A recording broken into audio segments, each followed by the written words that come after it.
Welcome to Salem Sundari channel. இன்னைக்கு நம்ம தூய மல்லி அரிசி வச்சு இட்லி பண்ண போகிறோம். அதுக்கு நம்ம இப்போ அளவுகள் எடுத்துக்கலாமா? இப்போ இது ஆளாக்கு.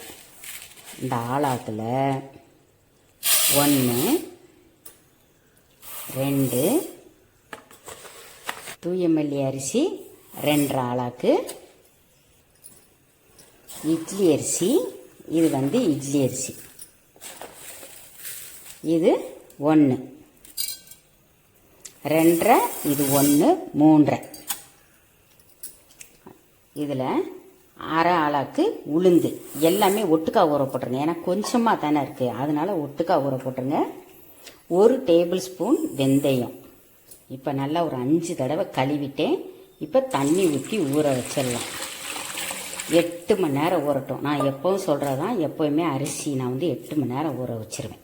இப்போ 8 மணி நேரம் ஊறட்டும். அரைக்கும்போது இதில் ஒரு சீக்ரெட்டு பொருள் இருக்குது, அதை சேர்க்க போகிறோம். அது சேர்த்ததுக்கு அப்புறம்தான் உங்களுக்கு இட்லி மல்லிகைப்பூ மாதிரி கிடைக்கும். இப்போ அது ஊறட்டும், அரைக்கும்போது பார்க்கலாம்.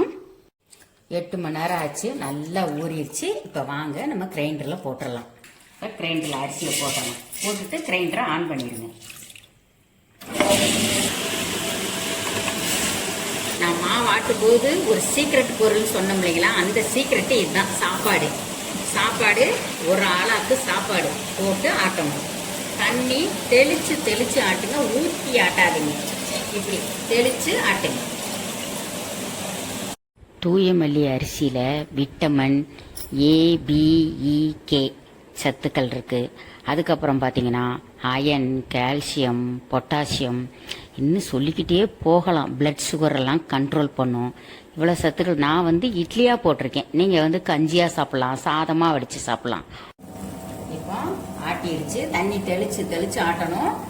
நான் மாவு ஆட்டுற பக்கம் சொல்லியிருக்கேன், ரவையை விட இன்னும் கொஞ்சம் நைஸாக. அப்படியே உங்களுக்கு ஆட்ட தெரியாமல் நைஸாக விட்டுட்டிங்கனாலும் ஒன்றும் தப்பு இல்லை, இட்லி நல்லா சாப்பிட்டா. இப்போ மாவை வலிச்சிடலாம்.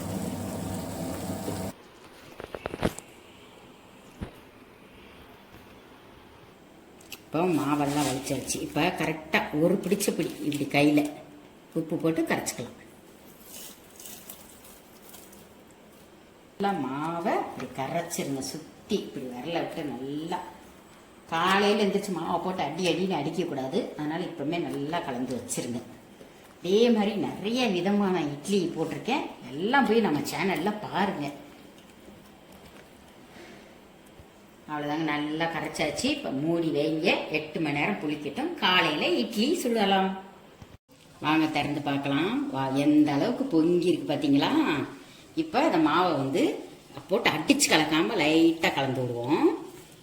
முன்னாடி இட்லி பாத்திரத்தில் தண்ணி வச்சு அடுப்பில் கொதிக்க வைங்க. இப்போ வாங்க கலந்தாச்சு, இட்லி ஊற்றிடலாம். அப்படி ஊற்றி விட்டுறணும். இப்படி கரண்டியை போட்டு தட்டக்கூடாது. அதில் இப்போ ஊற்றியாச்சு. வாங்க உள்ளே வைக்கலாம். பார்த்தீங்களா, தண்ணி கொதிக்குது. இப்போ வைக்கணும். வச்சு மூடிட்டு ஒரு 8 to 10 நிமிஷம் இட்லி வேகணும். அதிக நேரம் வெந்தாலும் இட்லி கல் மாதிரி ஆயிடும். வெந்துருச்சான்னு பார்க்கலாமா? இந்த மாதிரி ஒரு குச்சி எடுத்து அப்படி குத்தி பாருங்க. இப்போ மாவு ஒட்டலை, வெந்துருச்சு. எடுத்துடலாம். இப்போ எடுத்துடலாம். இதுவாக எடுத்தீங்க பாருங்க, துணியில் ஒன்று கூட ஒட்டலை பாருங்க. தூய மல்லி இட்லி எப்படி சூப்பராக வந்திருக்கு பாருங்க. அப்படியே ஸ்பாஞ்சு மாதிரி பாருங்க. இப்போ இதே மாதிரி நீங்களும் செஞ்சு பார்த்துட்டு கண்டிப்பாக கமெண்ட்ஸில் எழுதுங்க. பிடிச்சிருந்துச்சுன்னா ஃப்ரெண்ட்ஸ்க்கெல்லாம் ஷேர் பண்ணி விட்டு மறக்காமல் ஒரு லைக்கை போடுங்க. நம்ம சேனலுக்கு சப்போர்ட் பண்ணுங்கள். தேங்க்யூ.